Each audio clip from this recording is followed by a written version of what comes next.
जीवन के अंदर स्वास्थ्य की सुविधाएं नहीं थी।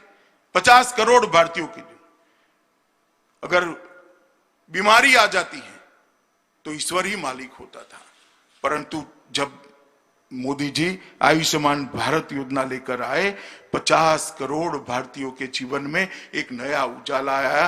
5 लाख रुपए तक का स्वास्थ्य का पूरा खर्चा आज नरेंद्र मोदी सरकार उठा रही है। और मुझे कहते हुए आनंद है, 3 साल से कम समय के अंदर लगभग 1 करोड़ भारतीयों ने अपने ऑपरेशन इस योजना के माध्यम से सफलतापूर्वक कराया है और एक भी पैसे का खर्चा उनको नहीं लगा है।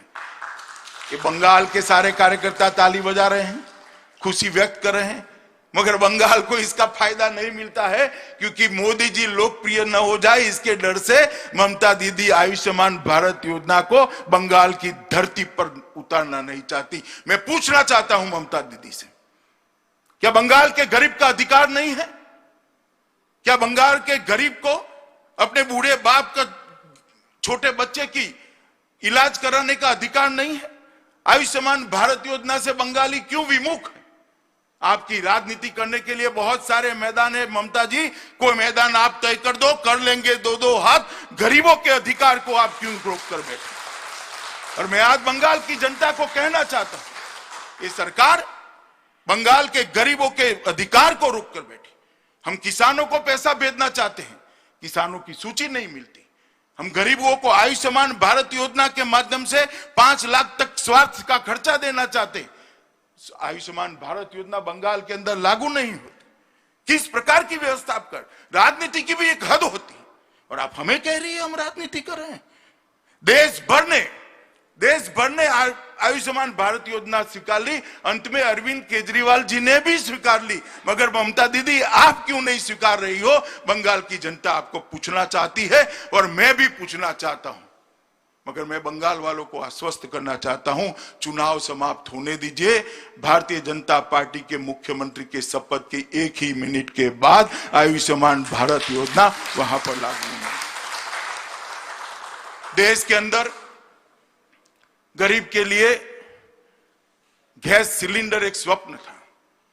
गरीब मां, गरीब महिला, गरीब बच्ची टहनिया कंडा जलाकर अपने खाना पकाती थी, धुएं से त्रस्त हो जाती थी। नरेंद्र मोदी सरकार ने 8 करोड़ गरीब माताओं के घर में गैस का सिलेंडर भेजा और 8 करोड़ घरों को धुएं से मुक्त करने का काम ये भारतीय जनता पार्टी की नरेंद्र मोदी सरकार ने किया है। मित्रों, मैं कहना चाहता हूं कि 8 करोड़ माताओं का आशीर्वाद आज नरेंद्र मोदी जी के साथ है। देश में आजादी के 70 साल के बाद 20,000 गांव ऐसे थे जहां पर बिजली ही नहीं थी। 2.5 करोड़ से ज्यादा घर ऐसे थे जहां लालटेन जलती थी। नरेंद्र मोदी जी ने दर्द को समझा कि 70 साल हो गए, लोकतंत्र के मायने ही क्या रह जाते थे जब 70 साल के बाद भी कोई गांव में बिजली का खंभा भी न हो, कोई घर के अंदर बिजली का बल्ब न लगे। मोदी जी ने योजना बनाई, सौभाग्य योजना। 2.5 करोड़ गरीबों के घर में मुफ्त बिजली का कनेक्शन पहुंचा और धुएं की जरा अंधेरों को भी घर से बाहर निकालने का काम भारतीय जनता पार्टी के नेता और देश के प्रधानमंत्री नरेंद्र मोदी। देश के 2.5 करोड़ लोग ऐसे हैं, 2.5 करोड़ परिवार ऐसे जिन्होंने पहली बार बिजली देखी है। 10 करोड़ परिवार ऐसे थे जिनके घर में शौचालय नहीं थे।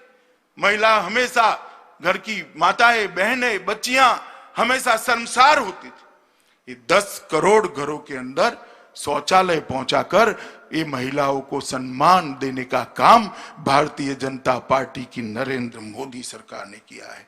2.5 करोड़ लोग ऐसे थे जिनके पास घर नहीं था, अभी भी कुछ लोग हैं, मगर मोदी जी ने संकल्प किया है कि 2022 के पहले हर भारतीय को, हर भारत के नागरिक को हम एक पक्का घर देने का काम समाप्त कर देंगे। ये अभियान के तहत, प्रधानमंत्री आवास योजना के तहत 2.5 करोड़ लोगों को, 15 लाख लोगों को, 2.5 करोड़ लोगों को घर दिया, बंगाल के अंदर 15 लाख लोगों को घर दिया, बंगाल के अंदर 82 लाख लोगों को उज्ज्वला का कनेक्शन दिया, 7.5 लाख लोगों को बंगाल के अंदर बिजली दी और 3.5 करोड़ लोगों के बैंक अकाउंट खोले गए हैं।